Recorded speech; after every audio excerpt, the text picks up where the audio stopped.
Because the Enneagram is such a great descriptive tool, it's easy to become enamored of the descriptions and kind of stop there in our use of the Enneagram. It's very tempting to see these vivid descriptions of ourselves and say, wow, I can't believe somebody captured me this well, or see our spouses or see our bosses. But the real purpose of the Enneagram is a model for growth, okay? We have to first identify ourselves, identify our preferred strategy, and kind of the complex of behaviors and attitudes that goes along with that. But then we have to find some way to turn that into change and growth.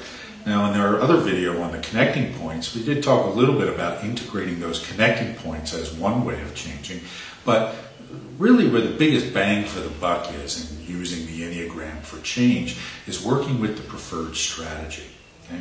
Now, a lot of approaches to change are kind of two steps. Stop doing this and start doing that. Don't do the thing that's not working for you and do something that will work for you. However, we all know that change is very difficult, and it's not that easy. It's not so simple as stop doing this and start doing that.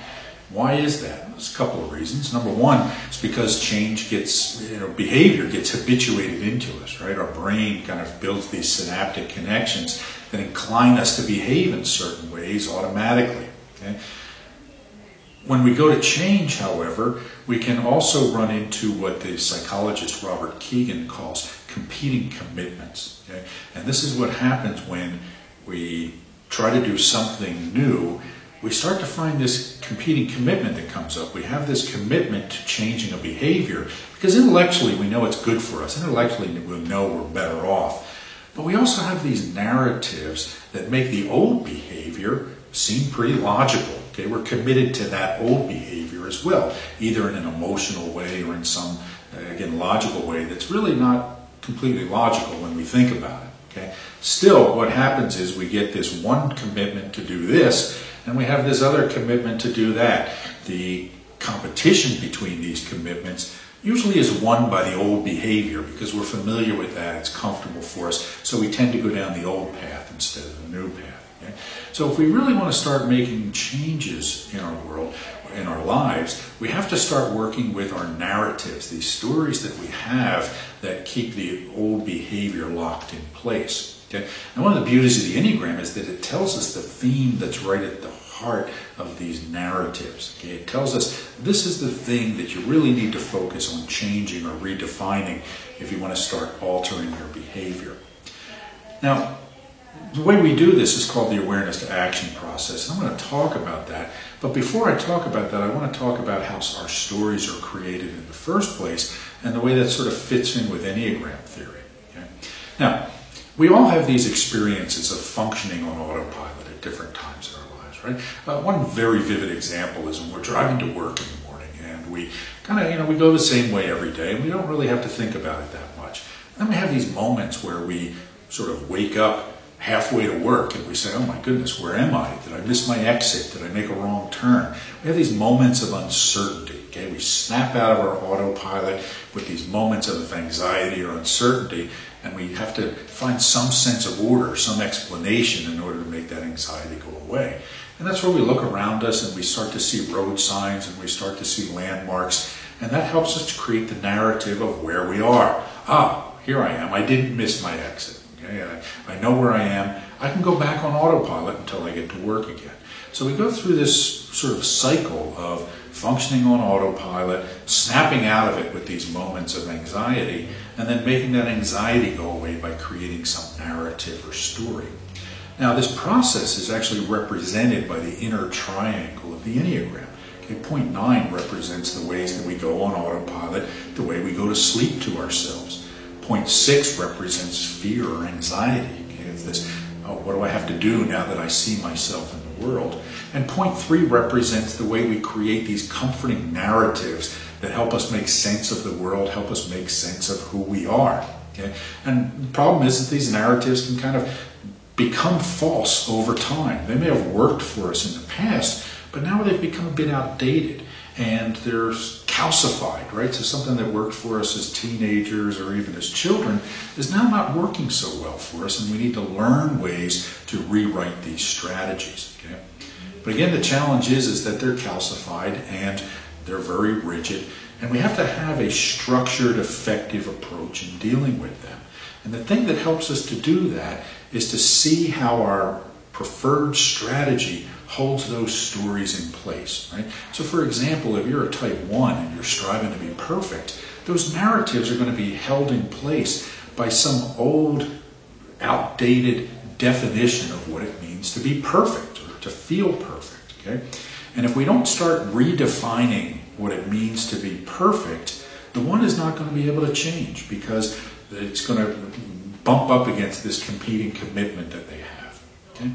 So we use the awareness to action process to overcome this calcified narrative rooted in an outdated strategy. Okay? And the first step of the process is by simply being aware. Instead of functioning on autopilot, we need to pay attention. Okay? Now, this doesn't mean that we have to be paying attention all the time, but when we feel that we're starting to run into some issues or some problems, we have to take a moment, stop, look at what our patterns are, look at what it is that we're doing that is causing us to suffer in some way. Okay? Then we want to recognize, again, as part of this awareness piece, in addition to paying attention, we want to recognize our old patterns, okay? And this is, again, the beauty of the Enneagram, is that it helps us to recognize these patterns, okay? We can see, yeah, I have a tendency to do this over and over and over again, okay? So it makes us vividly aware of what those old patterns are. Then what we want to do is set a goal for change. Instead of doing this, I want to do that, okay? Now, like we said before, it's not just two simple steps. We have to work in a way to resolve these competing commitments, okay? So this is where we have to do what we call the authenticity piece, right? If the first step in the awareness to action process is awareness, the second step is authenticity. What we mean by authenticity in this case is that we're clarifying, we're working with, we're rewriting our definition of the strategy so that it becomes more expansive, more flexible, and we're better able to start incorporating new behaviors in ways that allow us to change. Okay? Because if we don't work with that strategy, if we don't rewrite that strategy, psychologically we're going to reject any attempts to change, just like in the same way that a body would reject an implanted organ that was the wrong blood type. Okay? So we have to rewrite that strategy in a way that's more authentic, more real, more authentic to what's true in the world, and it's a healthier, more adaptive understanding of the strategy. Okay? And then we're going to set some action steps in place. And I always recommend to people that they pick small action items. Okay? Don't try to do too much. Identify some very specific action behaviors that will reinforce this new understanding of the strategy. Okay? Now I want to use the Enneagram Type 3, who prefers the strategy of striving to be outstanding, as an illustration of this. Okay? So very often as an executive coach, I work with 3s, and one of the big challenges they have is developing and delegating to subordinates. Okay? 3s get where they are by being outstanding. They work harder than other people. They work faster than other people. They are more productive than other people. As they start to rise in organizations, they realize that, even though I have these people working for me, it's just faster and easier for me to do things myself. I would do it better than other people. I do it faster than other people. And if I let them do it, I might just have to redo it anyway. And who has time to train people? Who has time to take time to develop people so they can do the tasks? So what you see is that 3s start to add more and more to their plate.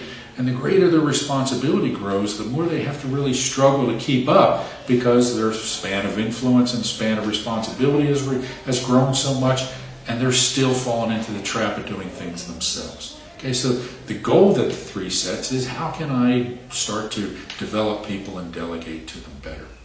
Now the tricky part, again, is when they start to bump up against their old definition of striving to be outstanding.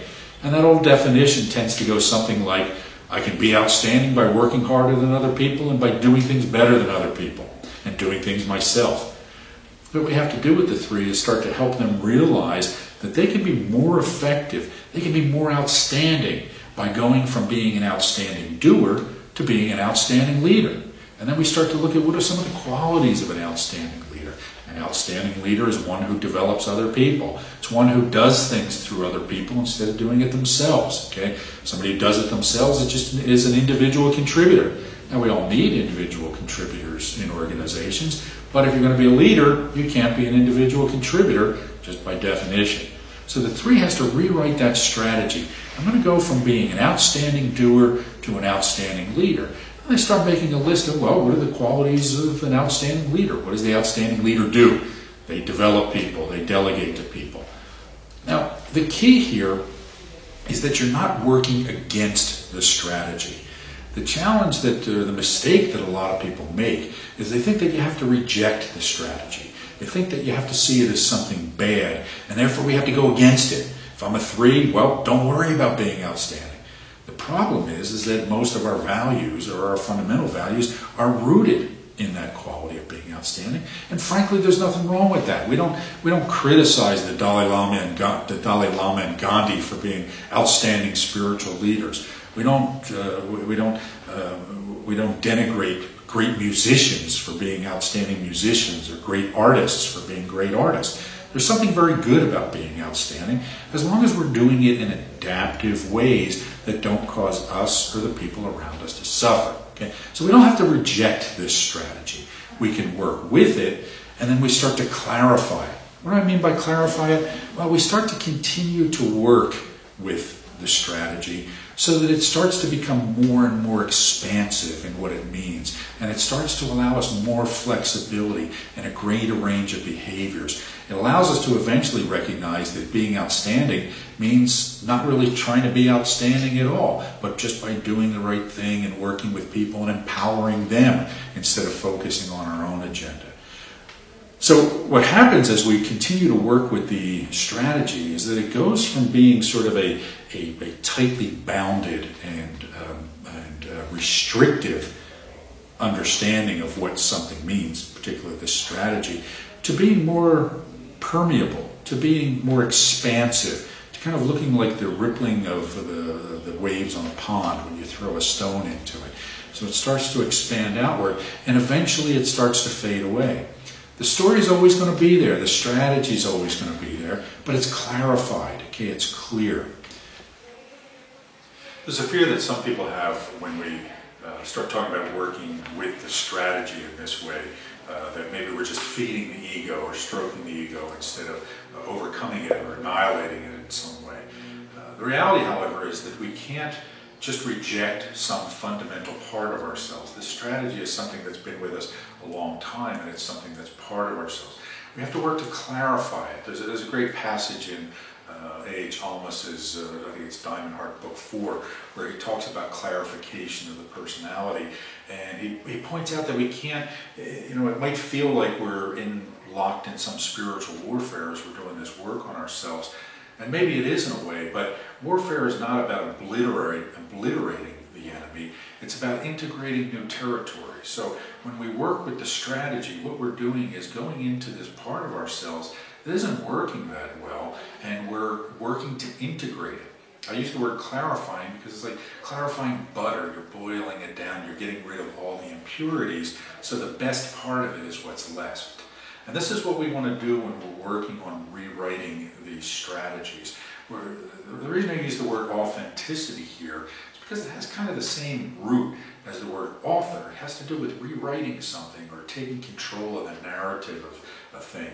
So that's literally what we're doing. We're being more authentic by rewriting the strategy in a purer, more expansive way, but also a more permeable way, so that we're able to incorporate more and more things into that. And eventually, by doing that, we hardly even notice it anymore. It doesn't restrict us anymore. Okay? So the idea here is by continually reworking the strategy, continuing to work on it all the time, allows it to become permeable and lets us get out of its grip. Okay? So we want to focus on rewriting the strategy. The other thing that we've noticed is that when you work on rewriting your preferred strategy, more flexibly using the other strategies actually becomes easier. We have to put less effort into working on those strategies.